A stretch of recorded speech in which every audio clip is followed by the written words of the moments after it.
Bismillahirrahmanirrahim. Bonjour à tout le monde. Toujours dans le cadre de la révision sur les limites de fonction pour les niveaux baccalauréat, deuxième année baccalauréat sciences maths et sciences physiques. Et à la suite des vidéos précédentes dans lesquelles nous sommes arrivés jusqu'au calcul des limites de fonction circulaires, dont nous avons traité trois situations. Je vais vous donner cette situation-là pour la recherche. Maintenant, dans cette vidéo, on va donner un corrigé de cette question.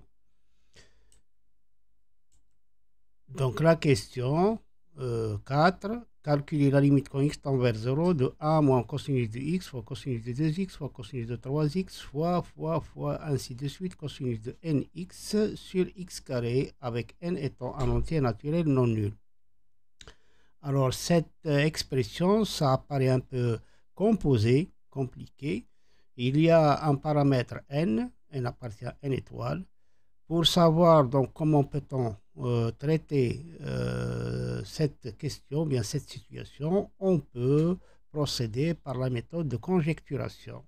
C'est-à-dire, on travaille dans les cas particuliers, les premiers cas particuliers, et on essaie de mettre une conjecture dans le cas général, et on démontre la conjecture formulée par récurrence.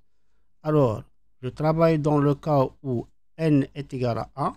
Pour n égale à 1, donc n égale à 1, on va arriver à 1 moins cosinus de x sur x carré. Donc, on a la limite quand x tend vers 0 de 1 moins cosinus de x sur x carré est égal à 1 demi. C'est une limite usuelle.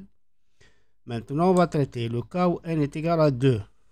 Le cas où n est égal à 2, alors si je veux utiliser cette limite usuelle, je peux retrancher cosinus de x et ajouter cosinus de x pour séparer ce produit-là, cosinus de x fois cosinus de 2x. Donc j'ai retranché ici moins cosinus de x. Le but, c'est de pouvoir utiliser la limite usuelle à moins cosinus de x sur x carré. Donc j'ai retranché cosinus de x et j'ai ajouté cosinus de x. On obtient donc la limite quand x tend vers 0 de 1 moins cosinus de x plus cosinus de x moins cosinus de x fois cosinus de 2x sur x carré. On va maintenant décomposer cette fraction pour faire apparaître le résultat du cas n égale à 1. Donc égal à la limite quand x tend vers 0 de 1 moins cosinus de x sur x carré. Voilà 1 moins cosinus de x sur x carré plus... Alors ici, on va factoriser par cosinus de x. Il va nous rester donc la limite quand x tend vers 0 de cosinus de x facteur de 1 moins cosinus de 2x. Voilà, donc plus la limite quand x tend vers 0 de cosinus de x fois 1 moins cosinus de 2x sur x carré.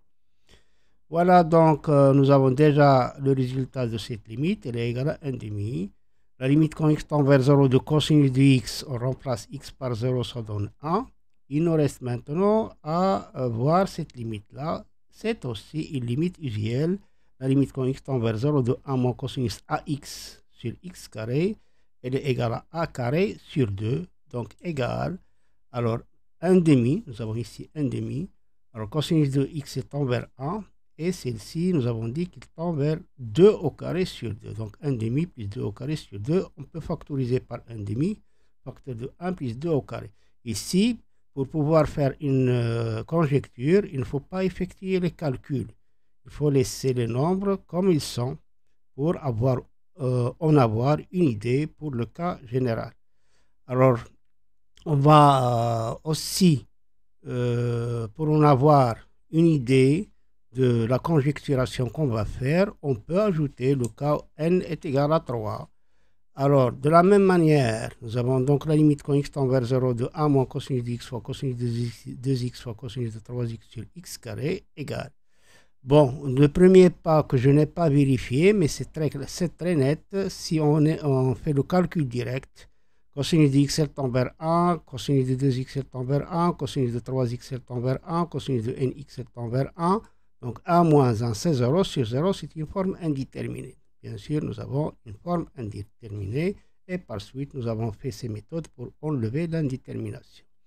Alors, de la même manière, pour n égale à 3, on va avoir donc la limite quand x tend vers 0 de 1 moins cosinus de x, cosinus de 2x fois cosinus de 3x sur x carré. Alors, pour pouvoir utiliser le résultat du cas n est égal à 2, on va retrancher moins cosinus de x fois cosinus de 2x, voilà, et ajouter ce nombre, donc égal à la limite quand x tend vers 0 de 1 moins cosinus de x, cosinus de 2x, plus cosinus de x, cosinus de 2x, moins cette expression-là, moins cosinus de x fois cosinus de 2x fois cosinus de 3x. Nous avons ajouté ici cosinus de x fois cosinus de 2x et nous l'avons retranché. Donc j'ai dit pourquoi nous avons fait ça, pour pouvoir utiliser le résultat du cas n égale à 2, c'est la limite quand x tend vers 0 de 1 moins cosinus de x, cosinus de 2x sur x carré. Et par suite, on va décomposer. On obtient donc la limite quand x tend vers 0 de 1 moins cosinus de x, cosinus de 2x sur x carré, plus la limite quand x tend vers 0 de cosinus de x, voilà. Donc ici, on peut factoriser par cosinus de x fois cosinus de 2x. Donc, cosinus de x fois cosinus de 2x, facteur ici, il va nous rester 1, voilà. Et ici, il va nous rester moins cosinus de 3x. Voilà. Donc, on obtient cette limite-là. Égale donc, alors, cette limite, c'est la limite du cas n est égal à 2. Nous avons déjà trouvé qu'elle est égale à 1,5 fois 1 plus 2 au carré.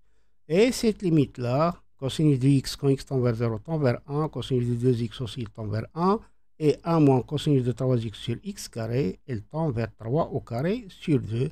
On obtient donc le résultat, voilà, est égal à 1,5 facteur de 1 plus 2 au carré plus 3 au carré.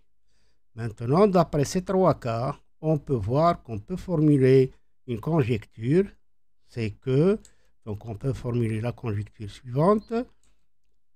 Alors, la limite quand x tend vers 0 de 1 moins cosinus de x fois cosinus de 2x fois cosinus de 3x fois cosinus de nx sur x carré, on peut voir qu'il est égal à 1,5 facteur de 1, c'est le cas de n égale à 1, plus 2 au carré, c'est le cas de n est égal à 2, plus 3 au carré, et ainsi de suite jusqu'à n au carré.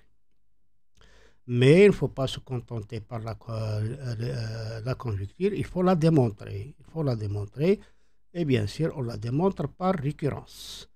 Alors, pour n est égal à 1, nous avons déjà vérifié. Pour n est égal à 1, nous avons la limite est égale à 1,5. n égale à 1, donc ici, il nous reste 1. 1 fois 1,5, c'est 1,5. Nous avons déjà, dans le cas n égale à 1, nous l'avons déjà traité. Alors, on va se donner donc un entier naturel non nul n étoile. On suppose que la proposition vraie pour n égale à 1, voilà. Et on démontre qu'elle est vraie pour n plus 1. C'est-à-dire, on doit démontrer cette proposition-là. Alors, comme nous l'avons fait pour les cas particuliers n égale à 2 et n égale à 3, nous avons essayé d'utiliser le cas précédent. Pour n égale à 3, nous avons essayé d'utiliser le résultat du cas n égale à 2. On va procéder de la même manière. Ici, on va arriver ici jusqu'à cosinus de nx, et par suite, on va retrancher cosinus de x, cosinus de 2x, cosinus de 3x jusqu'à cosinus de nx et l'ajouter. Et on obtient donc la chose suivante. Donc, on a la limite qu'on doit démontrer égale. Donc, c'est la limite de 1 moins cosinus de x jusqu'à cosinus de nx multiplié par cosinus de n plus 1 fois x. J'ai dit qu'on va ajouter le nombre, le produit de cosinus x jusqu'à le produit de cosinus de x, cosinus de 2x, etc. jusqu'à cosinus de nx et le retrancher comme nous l'avons fait dans le cas n égale à 3. Voilà.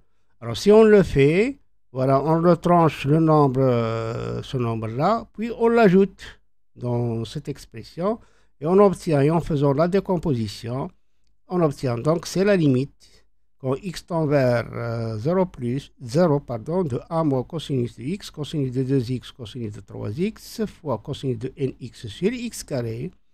Et lorsqu'on va ajouter ce nombre, on va pouvoir factoriser par ce nombre-là. On obtient donc cosinus de x plus cosinus de 2x plus cosinus de 3x plus cosinus de nx fois 1 moins cosinus de n plus 1x sur x au carré. Voilà donc pour la limite, cette limite-là, c'est l'hypothèse de récurrence. Elle est égale à cette somme, un demi-facteur de 1 plus 2 au carré plus 3 au carré plus n au carré. Pour les limites de cosinus de x quand x tend vers 0, c'est 1. Cosinus de 2x, elle tend vers 1. Cosinus de 3x aussi, elle tend vers 1. Parce que tous les nombres 2x, 3x et nx, elles tendent vers 0. Donc tout ce produit-là, il tend vers 1. Et cette limite-là, c'est une limite IGL. Quand x tend vers 0, elle est égale à n plus 1 au carré sur 2. Donc égale à la limite, est égal au résultat final. C'est 1 demi, facteur de 1 plus 2 au carré, plus 3 au carré, et ainsi de suite, plus n au carré, plus, nous avons dit que cette limite est égale à 1, et cette limite-là, elle est égale à n plus 1 au carré sur 2, égale donc à 1 demi facteur de 1 plus 2 au carré, plus 3 au carré, plus n plus 1 au carré, ce qu'il fallait démontrer. Et par suite, d'après le principe de récurrence, on a quel que soit n appartient à n, la limite demandée est égale à un demi-facteur de 1 plus 2 au carré plus 3 au carré jusqu'à n au carré. Cette somme, il a une formule, donc, mais dans cette situation-là, inutile d'aller chercher ça. Donc, on va se contenter par ce résultat-là. Voilà donc pour cette question. أتمنى أن تكونوا قد استفدتم من هذه المعلومات وإلى اللقاء في حلقة مقبلة إن شاء الله.